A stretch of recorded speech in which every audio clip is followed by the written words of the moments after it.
तो आज हम एक वायरल एनालिसिस को समझने की कोशिश करेंगे जो एक काल्पनिक फिल्म धुरंधर 2 के इर्द गिर्द बुनी गई है। चलिए देखते हैं इसमें क्या क्या बातें सामने रखी गई हैं। कहानी शुरू होती है इस एक धमाकेदार दावे से। यही वो दावा है जो इस पूरे विश्लेषण की नींव रखता है। तो सबसे पहला सवाल यही उठता है कि ये जो हम देख रहे हैं ये फिल्म है भी या कुछ और इस सवाल का जवाब ढूंढने के लिए विश्लेषण की शुरुआत होती है फिल्म के डिस्क्लेमर से। यहाँ तर्क ये दिया जा रहा है कि ये जो डिस्क्लेमर है वो असल में एक लीगल चीट कोड की तरह काम करता है। मतलब इसके सहारे कल्पना को सच बनाकर पेश किया जा सकता है और फिर कहा जा सकता है कि ये तो बस एक संयोग है। इसे समझने के लिए एक बड़ा दिलचस्प उदाहरण दिया गया है। सोचिए, एक केचप की बोतल है जिस पर लिखा है फ्रेश टोमेटो केचप। अब ये तो बस ब्रांड का नाम है, इसका ये मतलब तो नहीं कि अंदर केचप वाकई फ्रेश है। बस यही बात यहां समझाई जा रही है। अच्छा, अब आते हैं इस विश्लेषण के सबसे दिलचस्प हिस्से पर।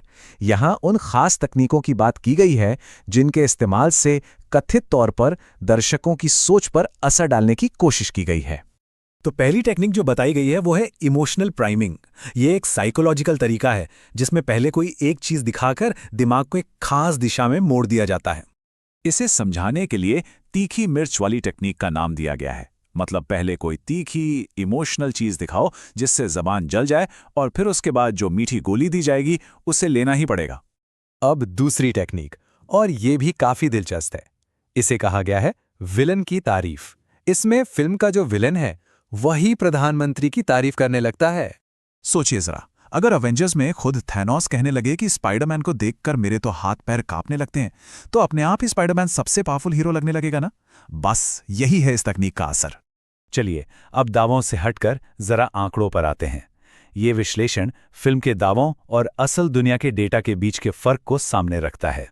यहां दिखाया गया है कि कैसे फिल्म की कहानी असलियत से बिल्कुल उलट है।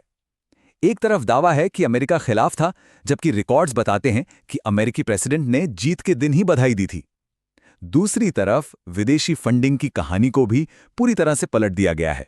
और नोटबंदी का दावा तो और भी ज्यादा हैरान करने वाला है। फिल्म में कारण बताया गया है 60,000 करोड़ के नकली नोट, जबकि आरबीआई की अपनी रिपोर्ट के मुताबिक उस साल सिर्फ 43 करोड़ के नकली नोट मिले थे। और ये नंबर 99.3%, ये आंकड़ा ही अपने आप में पूरी कहानी कह देता है। एनालिसिस के मुताबिक इतने सारे नोट तो वापस बैंकिंग सिस्टम में आ गए थे। तो फिर नकली नोट वाली कहानी का क्या हुआ?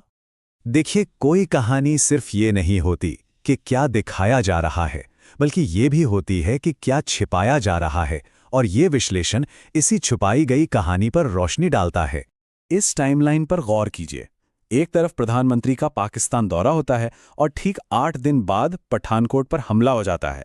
एनालिस्ट का दावा है कि ये घटनाएं फिल्म से गायब हैं, क्योंकि शायद ये उस नैरेटिव को सूट नहीं करती जो बनाया जा रहा है।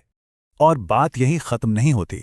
पुलवामा हमले से पहले मिली 11 इंटेलिजेंस वार्निंग्स और ये तथ्य कि फिल्म का हीरो उस समय की एनएसए पर आधारित है जब ये सब हुआ, इन सब का फिल्म में कोई जिक्र नहीं है। और अब इन सब पॉइंट्स को जोड़कर ये विश्लेषण एक बहुत बड़े और गंभीर कॉन्सेप्ट की तरफ इशारा करता है। ये सिर्फ इतिहास को नहीं, बल्कि हाल में घटी घटनाओं और हमारी यादों को ही फिर से लिखने की कोशिश है। इसका सबसे बड़ा उदाहरण दिया गया है अतीक अहमद की कस्टडी में हुई मौत का। एक ऐसी घटना जिसे सबने लाइव टीवी पर एक लॉ एंड ऑर्डर फेलियर के तौर पर देखा। उसे फिल्म में एक कामयाब इंटेलिजेंस ऑपरेशन की तरह दिखाया गया है। और इसी पूरी प्रक्रिया को एक नाम दिया गया है गैसलाइटिंग। ये एक ऐसा मनोवैज्ञानिक खेल है जहां किसी को उसकी अपनी याददाश्त और अपने ही सच पर शक करने के लिए मजबूर कर दिया जाता है। तो आखिर में ये विश्लेषण हमें एक बहुत ज़रूरी सवाल के साथ छोड़ जाता है कि जब कोई फिल्म उन यादों को ही बदलने की कोशिश करे जिन्हें लोगों ने अपनी आंखों से देखा है, तो फिर सच पर किसका हक होता है?